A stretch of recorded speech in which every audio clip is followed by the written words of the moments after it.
Hi everyone, this is Chandra Chaudhary और आज हम करेंगे क्लास 11th बायोलॉजी।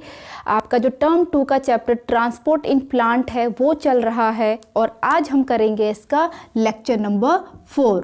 और आज के इस वीडियो लेक्चर में हम डिस्कस करने वाले हैं लॉन्ग डिस्टेंस ट्रांसपोर्टेशन। तो मैंने आपको इसके बारे में थोड़ा सा पहले से मैं बता चुकी थी कि जो लॉन्ग डिस्टेंस ट्रांसपोर्टेशन है, लाइक आपका जो वाटर का ट्रांसपोर्टेशन होता है from roots to top part या various part of the plant, and जो खाना जो बनता है लीफ में उसका भी various part of the plant तक पहुंचाना जो ट्रांसपोर्टेशन होता है वो कहलाता है आपका लॉन्ग डिस्टेंस ट्रांसपोर्टेशन। तो यही हम डिस्कस करेंगे। तो सबसे पहले हम वाटर का पढ़ेंगे और एज यू नो जो वाटर का ट्रांसपोर्टेशन करता है वो जाइलम करता है।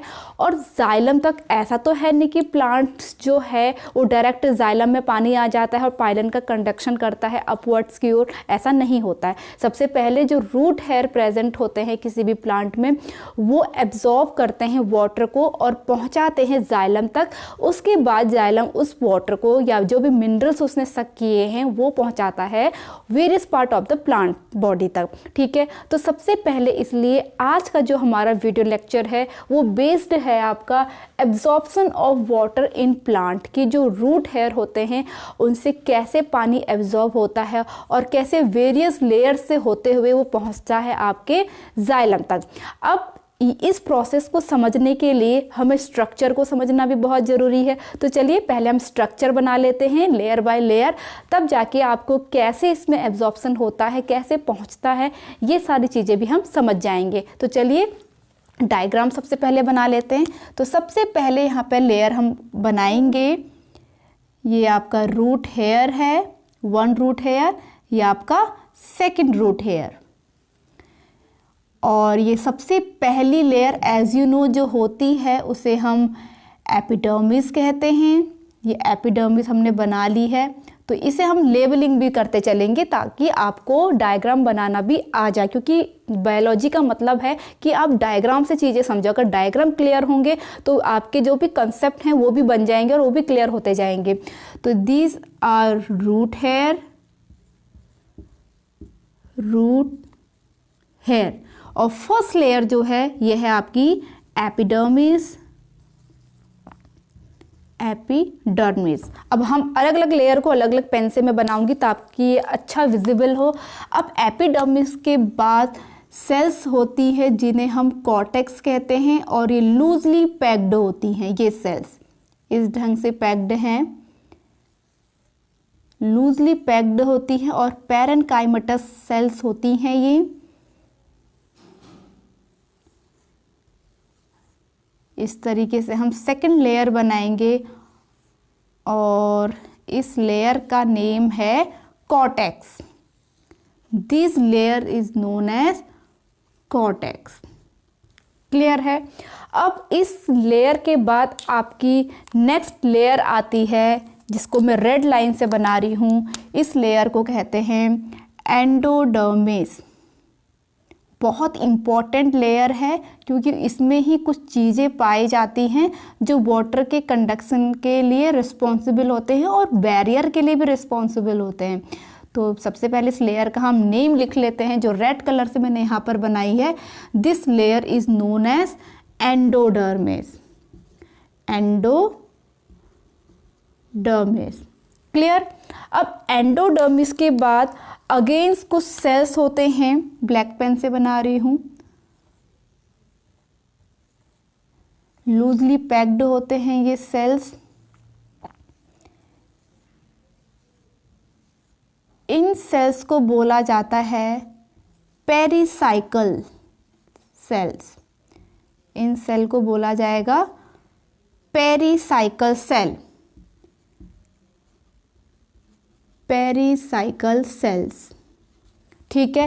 इन पेरिसाइकल सेल्स के बाद आते हैं आपके फ्लोएम। फ्लोएम को ब्लू कलर से बना रही हूँ और यहाँ पर सीव ट्यूब्स, ये फ्लोएम है। एक ही लेयर हम बना रहे हैं यहाँ पर ताकि चीज़ें समझ में आ जाएं, बाकी ऐसा कुछ नहीं है। ठीक है कि एग्जैक्टली ऐसा ही डायग्राम होता है, ऐसा नहीं है। हम ओनली यहाँ पर समझने के लिए चीज़ें बना रहे हैं, लेबलिंग करते जा रहे हैं। तो दीज आर फ्लोएम, ये फ्लोएम है। अब फ्लोएम, अब एज यू नो जो फ्लोएम है, अगर आपका डाइकॉट रूट है तो जाइलम और फ्लोएम के बीच में कैम्बियम पाया जाता है। तो यहाँ पर मैं अगेन एक कैम्बियम बना रही हूँ, एक लेयर ऐसी मैंने कैम्बियम की बना ली। अगर in case of dicot root, ये कैम्बियम है सपोज, अगर मोनोकॉट होगा तो कैम्बियम वहाँ पर क्या होता है, एब्सेंट होता है। और एट लास्ट हम यहाँ पर बना लेंगे आपके जाइलम, ये जाइलम है suppose, these are xylem.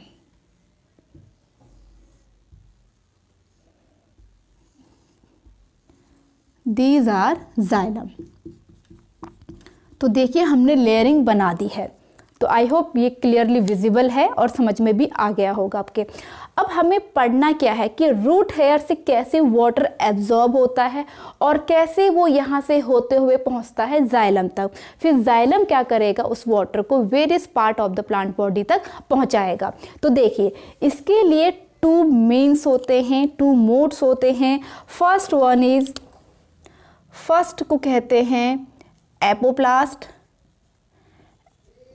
Apoplast, और जबकि जो दूसरा होता है उसे हम कहते हैं सिम्प्लास्ट, सिम्प्लास्ट। ठीक है, तो सबसे पहले हम एपोप्लास्ट को समझेंगे।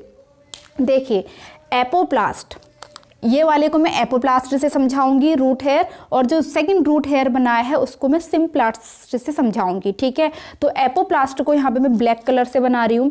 तो देखिए जो पहला है आपका एपोप्लास्ट, एपोप्लास्ट में क्या होगा, तो देखिए जैसे ये वाटर है, वाटर सबसे पहले रूट हेयर ने एब्जॉर्ब किया डिफ्यूज़न की प्रोसेस से। ठीक है, तो ये आपका वाटर है सपोज, वाटर का हम पाथ बना रहे हैं अब यहाँ पर, वाटर पाथ। ठीक है, ये वाटर पाथ है आपका, तो वाटर पाथ बना रहे हैं, तो रूट हेयर ने उसको एब्जॉर्ब किया। अब आपको पता है कि यहाँ पर वाटर की क्वांटिटी ज़्यादा है, इसलिए यहाँ पर वाटर का कंसंट्रेशन ज़्यादा है, और यहाँ पर अब रूट हेयर तो वहाँ पर वाटर कम है, तो वहाँ पर उसका कंसंट्रेशन कम है। तो higher concentration to lower concentration आपका वाटर मूव करेगा, जैसा कि डिफ्यूज़न में है। उसके बाद ये वाटर मूव करते हुए यहाँ आएगा, बट यहाँ पर वाटर सेल जो आपकी वेरियस टाइप ऑफ सेल से, कॉर्टेक्स सेल है या एंडोडर्मिस सेल है, यहाँ आपका एंटर नहीं करता है वाटर। ठीक है, तो ये यहाँ से होते हुए जाएगा, ये जो सेल्स आपकी बनी हुई है इनकी सेल वॉल से होते हुए, और इन सेल के बीच में जो इंटरसेल्युलर स्पेस है, ये क्या है आपके इंटर सेल्युलर स्पेस, यहाँ से होते हुए सेल वॉल से होते हुए ये पहुँचेगा आपका सपोज पानी यहाँ तक, एंडोडर्मिस तक पहुँच गया है। ठीक है, अब व्हाट नेक्स्ट, जैसे कि मैंने बताया अभी थोड़ी देर पहले, एंडोडर्मिस का बहुत इंपॉर्टेंट रोल होता है। ये बैरियर का भी काम करता है और पैसेज का भी काम करता है। क्यों? अब ये बैरियर का काम कहाँ पे करेगा? देखिए जो एंडोडर्मिस है इसकी सेल्स में कहीं कहीं पे पाए जाते हैं आपके बैरियर्स। ये बैरियर्स है, सपोज यहाँ पे बैरियर्स है, ये बैरियर्स है, यहाँ पे बैरियर्स है। इस बैरियर, यहाँ पर भाई बैरियर क्यों है? क्योंकि यहाँ पर कैस्पेरियन स्ट्रिप्स पाई जाती हैं। क्या पाई जाती है? ये कैस्पेरियन स्ट्रिप्स। अभी जो कैस्पेरियन की जो स्ट्रिप्स हैं ये बनी होती हैं आपकी सुबेरिन से। किससे बनी होती है? सुबेरिन, जो वैक्सी लाइक मटेरियल होता है, मैट्रिक्स होता है, जो वाटर और कोई भी जो सल्यूट होता है उसकी कंटिन्यूटी में बैरियर बना देता है, उसको आगे नहीं जाने देता है। इसलिए हमेशा जब एपोप्लास्ट ट्रांसपोर्टेशन होगा, एब्जॉर्प्शन होगा, तो वाटर यहाँ से सेल वॉल से इंटरसेलुलर स्पेस से होते हुए अगर यहाँ पहुँचा तो वाटर आगे नहीं जाएगा, क्योंकि इसने बैरियर बना दिया है। जहाँ पर बैरियर नहीं पाया जाता है उसे कहते हैं पासेज सेल। ये क्या है? Passage cell. इसी में लिख देती हूँ मैं, पासेस सेल्स हैं ये। तो यहाँ से आपका होते हुए यहाँ जाएगा वाटर, फिर अगेन यहाँ से इसकी cell wall, intercellular space, cell wall, intercellular space से आपका वाटर पहुँच जाएगा इस जाइलम तक। ठीक है, तो आई होप आपको ये एपोप्लास्ट समझ में आया होगा। तो नंबर 1 चीज़ क्या यहाँ पर समझ में आई, देखिए जो एपोप्लास्ट में जो वाटर का पाथ है वो किसी भी सेल के अंदर नहीं जा रहा है पानी। तो पहला यहाँ पर हम पॉइंट क्या लिख देंगे इसका कि water does not across cell membrane, cell membrane के अंदर नहीं जा रहा है। ठीक है, कहां से जा रहा है पानी, ये पहला पॉइंट। दूसरा पॉइंट, वाटर मूव्स थ्रू, किसकी हेल्प से जा रहा है, सेल वॉल और इंटरसेलुलर स्पेस, इंटरसेलुलर स्पेस की हेल्प से पानी का जो पाथ है वो आगे को जा रहा है। और यहीं पे देखिए क्योंकि यहाँ पर कोई बैरियर प्रेजेंट नहीं है, देख रहे हो ना आप, सीधे पानी बिल्कुल ऐसे होते हुए यूं करके रास्ता बनाते हुए ऐसे घुस के ऐसे करके जा रहा है। तो यहाँ पर मैक्सिमम वाटर आपका एब्जॉर्ब किया जाता है। नंबर 3 पॉइंट, मैक्सिमम वाटर यहाँ पर एब्जॉर्ब होता है। आई होप फर्स्ट जो यहाँ पर मोड था, मीन्स था एब्जॉर्प्शन ऑफ वाटर का, वो क्लियर हो गया होगा। चलिए अब सेकंड यहाँ पर हम समझते हैं सिम्प्लास्ट को। सेकंड है आपका सिम्प्लास्ट। अब देखिए सिम्प्लास्ट में क्या होगा। अब ये वाला यहाँ पर मैं सिम्प्लास्ट से बना रही हूँ, जो मैं आपका ब्लू कलर से बना रही हूँ। ठीक है, सिम्प्लास्ट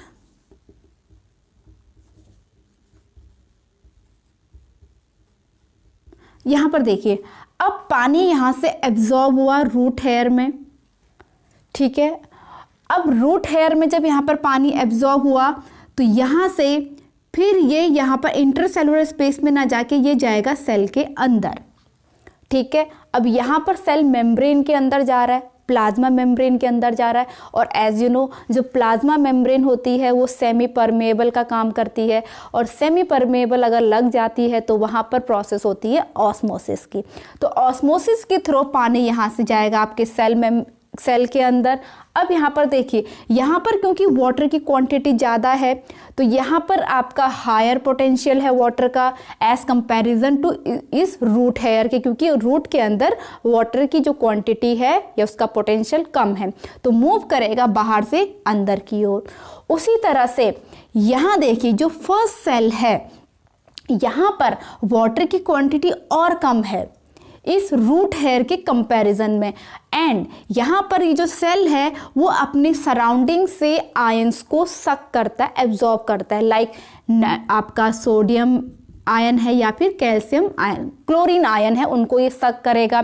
तो यहाँ पर सोल्यूट की जब क्वांटिटी बढ़ जाती है, आपको पता है वाटर पोटेंशियल आपका घट जाता है, क्योंकि प्योर वाटर का 0 होता है तो माइनस में चला जाता है। तो इसका और कम है तो ये मूव करेगा हायर टू लोअर या high potential to lower potential. Same उसी तरह से उसकी क्वांटिटी और कम है, वाटर कम है और न्यूट्रिशन चारों तरफ से वो एब्जॉर्ब कर रहा है, मीन्स आयंस वो एब्जॉर्ब कर रहा है, तो वहाँ पर उसकी वाटर पोटेंशियल जो है वो और कम हो गया। तो यहाँ से मूव करेगा इस सेल में, यहाँ से मूव करेगा इस सेल में। अब यहाँ पर देखो बैरियर है तो बैरियर इसको जाने नहीं देगा। अब ये इस पासेज में आएगा, है ना, इस पासेज के थ्रू फिर वो अगेन ये यहाँ आएगा, यहाँ से इधर, यहाँ से इधर और यहाँ से इस जाइलम तक वाटर पहुँच जाएगा।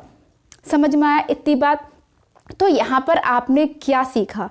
सबसे पहली बात, सिम्प्लास्ट में जो वाटर मूव कर रहा है वो थ्रू सेल्स कर रहा है। तो वाटर मूव, तो first point, water move through cells की ओर कर रहा है ना। एंड सेकंड चीज, एज कंपैरिजन टू एपोप्लास्ट। आप देख रहे हो इसके पास हर कदम पर बैरियर्स आ रहे हैं, हर कदम पर उसको प्लाज्मा मेम्ब्रेन को पेनिट्रेट करते हुए जाना पड़ रहा है। तो डिफ्यूजन की जो प्रोसेस हो रही है वो हो रही है ऑस्मोसिस की। तो इसकी कंपैरिजन में इसमें लेस वाटर आपका जाता है, तो इसमें आपका क्या करेगा, एब्जॉर्प्शन ऑफ वाटर लेस होगा, लेस या मिनिमम वाटर एब्जॉर्ब, जबकि यहाँ पे maximum water absorb. I hope आपको ये वाला टर्म भी क्लियर हुआ होगा।